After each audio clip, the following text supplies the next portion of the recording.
야, 정말 100년 만에 기록적인 폭설이 경기도를 강타했습니다. 정말 말도 안 되는 양의 눈이 쌓였고요. 저 이렇게 눈 많이 쌓인 거 처음 봤고, 눈이 이렇게 무거운 것도 처음 봤어요. 난리가 났네요, 아주. 그래서 어제부터 전화가 많이 왔어요. 이 사륜 시스템을 쓰려고 하시다 보니까 잘 모르시는 분들이 계셔가지고, 다시 한번 오늘은 이 사륜 구동 시스템에 대해서 안내를 드리고, 또 나름대로 제 눈길 노하우도 전수해 드리는 시간을 가져보도록 하겠습니다. 오늘 정말 많은 도움이 되실 거예요. 렉스턴 스포츠 타고 계신 분들 정말 도움이 많이 되실 거니까 꼭 끝까지 영상 시청 부탁드리고 좋아요, 구독도 부탁드리겠습니다. 자, 가장 기본이죠.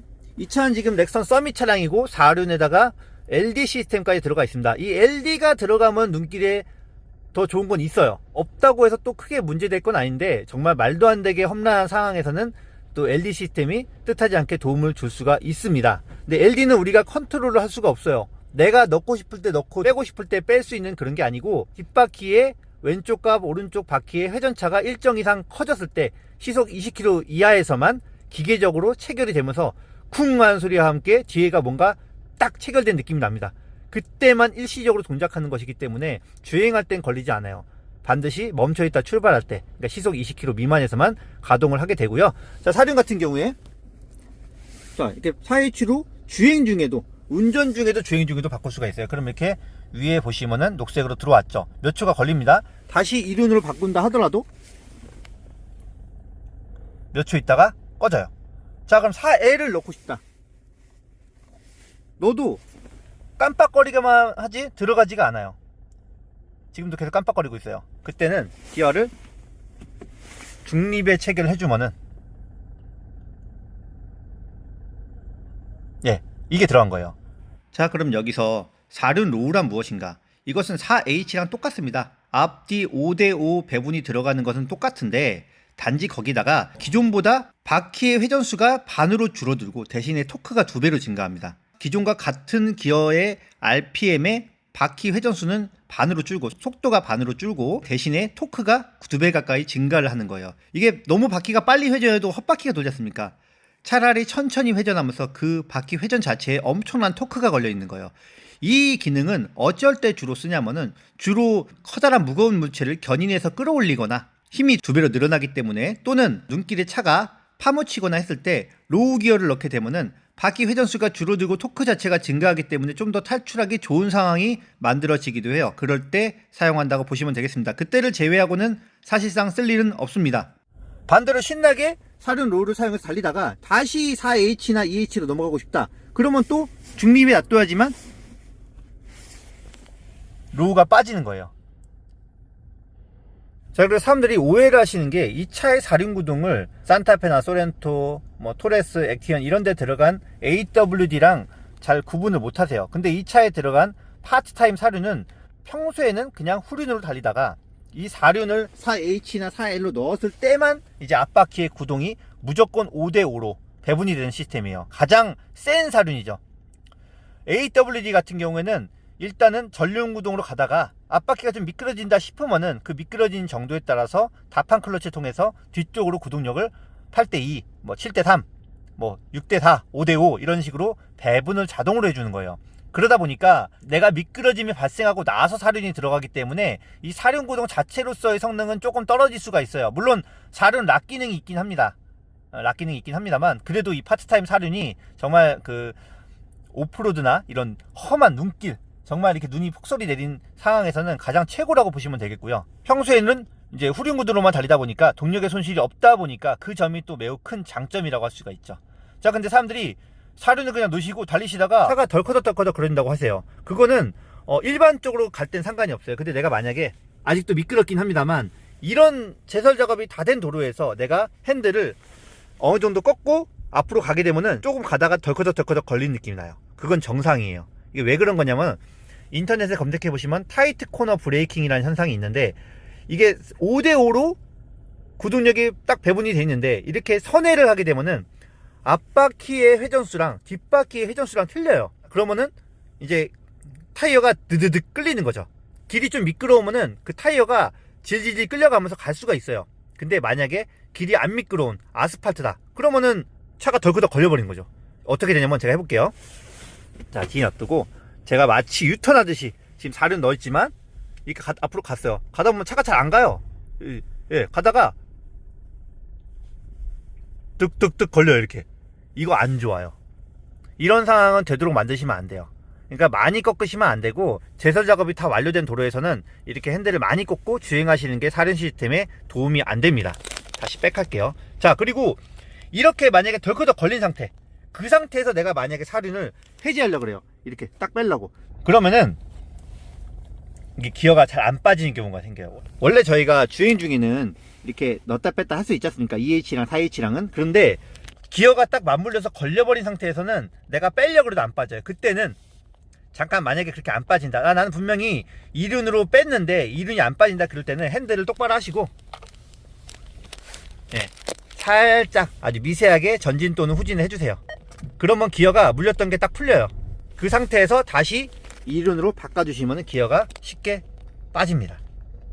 예, 그렇게 기어가 세게 물려있는 상태, 그러니까 덜커덕 걸려있는 상태에서 기어를 다시 빼는 방법을 설명을 드렸고요. 가끔 어떤 분들이 이 상태에서 기어가 안 빠진다고 막 무리를 하시는데 차에 전혀 좋지가 않습니다. 저는 아까 말씀드린 것처럼 사륜장치 보호를 위해서 가급적 정말 미끄러운 눈길 또는 산길에서만 사륜을 사용하실 것, 그러니까 비포장도로나 길이 미끄러운 곳, 그러니까 아스팔트처럼 길이 저항이 높은, 그러니까 미끄럼이 없는 곳에서 사륜을 사용한 상태에서 핸들을 많이 꺾으면은 사륜장치에 전혀 좋은 것이 없다, 타이어한테도 별로 좋은 것이 없다, 무리가 간다. 그렇기 때문에 피해야 된다. 그렇게 다시 한번 정리를 해드립니다. 그리고 사륜장치에 더해서 겨울철에 막강한 기능이 또 있죠. 이걸 누르게 되면은 스포츠 윈터, 이 윈터를 하게 되면은 이제 2단 출발이 되는 겁니다. 2단 출발이 된다는 얘기는 우리가 눈길에서 처음에 멈춰있다 차가 출발할 때 천천히 스무스하게 출발을 해야 되는데, 대부분 분들이 악셀 컨트롤을 정밀하게 못하는 경우에는 뒷바퀴가 그냥 확 돌아버린단 말이에요. 확 돌아버리면은 이미 그립을 놓치게 되면 그때부터는 아무리 헛바퀴가 돌아도 차가 앞으로 가지 못해요.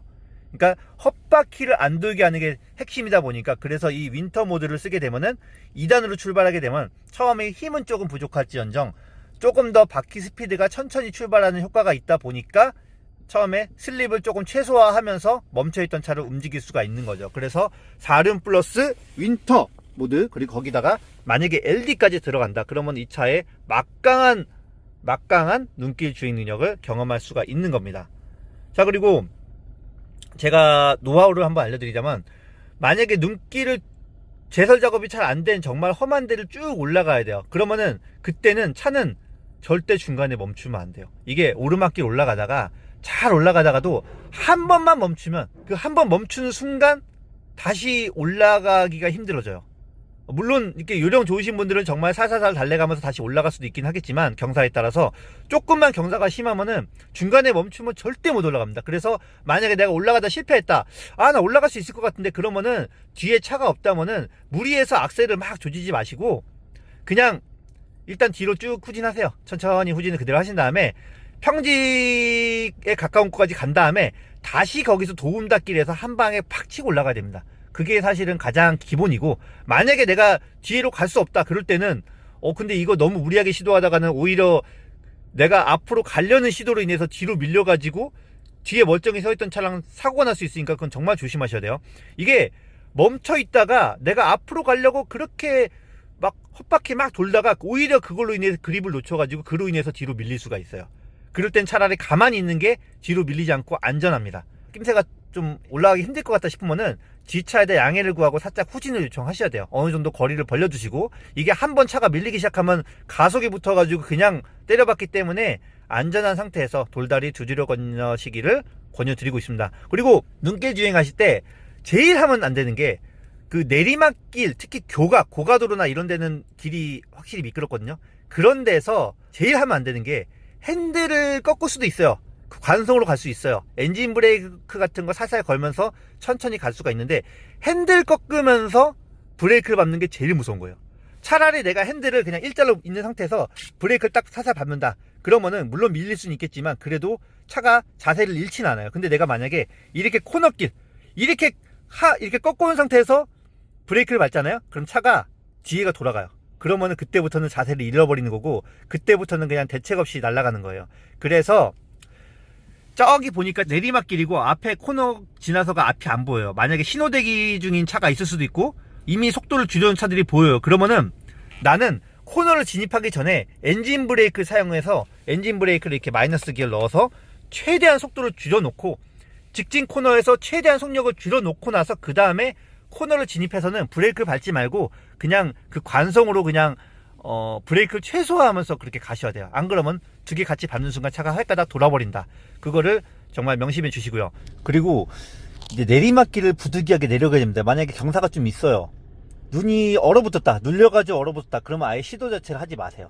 그때는 어떤 차가 와도 무슨 포크레인 같은 차 아니면 그냥 미끄러집니다. 그냥 끝이에요. 근데 아직까지는 이제 밟으면 뽀드득 소리가 나는 그런 상태를 유지하고 있다. 그럴 때 내리막을 내려갈 때는 저희가 훈련이 좀 돼 있어야 돼요. 브레이크를 멈추면 안 돼요. 중간에 멈춘다 하더라도, 그러니까 속도의 변화량을 갑자기 확 키우면 안 돼요. 갑자기 감속의 정도가 세지면은 그게 바로 그립을 잃게 만드는 가장 큰 원인입니다. 그래서 최대한 일정한 속도로, 정말 시속 1, 2km 정도의 속도로 중간에 브레이크가 잠기지 않게 최대한 그립을 유지하면서 천천히 내려가는 그런 브레이크 발컨이 필요합니다. 그게 자신이 없으시면 아예 시도를 하지 마세요. 정말 큰일 납니다. 내가 조금만 더 세게 밟으면 차가 멈춰버리는 거고, 조금만 덜 밟으면 차가 가속이 붙는 거예요. 그 두 가지 상황 다 너무나 위험합니다.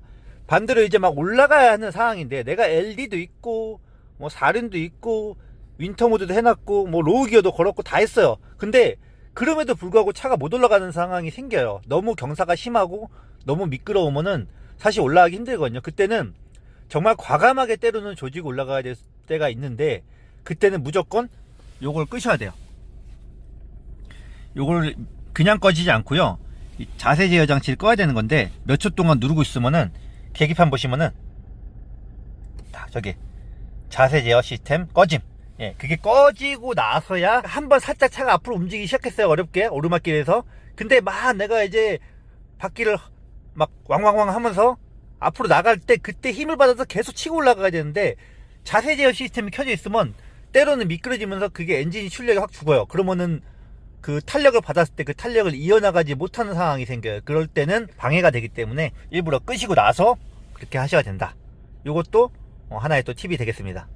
자, 이런 제가 오늘 말씀드린 것만 명심하신다고 한다면은 이 렉스턴 타고 계시다면은 이 4륜구동의 명가, 이 렉스턴 시리즈, 렉스턴 스포츠 칸 타시는 분들은 정말 든든하게 나실 수가 있을 거예요. 오늘도 저 단지에서 차 나오는데 다른 차들 막 단지 내에서도 움직이지도 못하고 있더라고요. 근데 저는 그냥 유유히 나왔죠.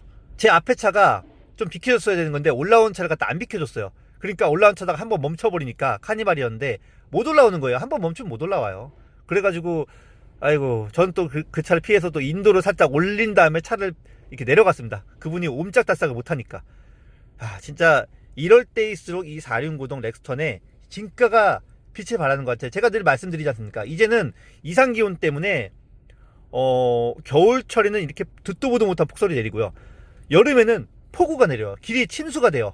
그때 이 렉스턴 타고 계시면은 다른 차에 비해서 훨씬 더 안전하게, 침수도 안 돼, 눈길도 잘 올라가, 그런 든든한, 진짜 어떻게 보면 생존 전략인 거예요. 요즘 같은 시대에 걸맞는, 이 진짜 앞을 알 수 없는 이상 기온의 시대에 이 차가 내 가족을, 나를 지켜줄 수가 있다. 저는 그렇게 강하게 믿고 확신하고 있으면서, 그리고 또 제 주변 분들이 또 오늘도 이렇게 유유히 차를 타고 가는 저를 보면서 부러워하고 있습니다. 지금 이 순간도 말이죠.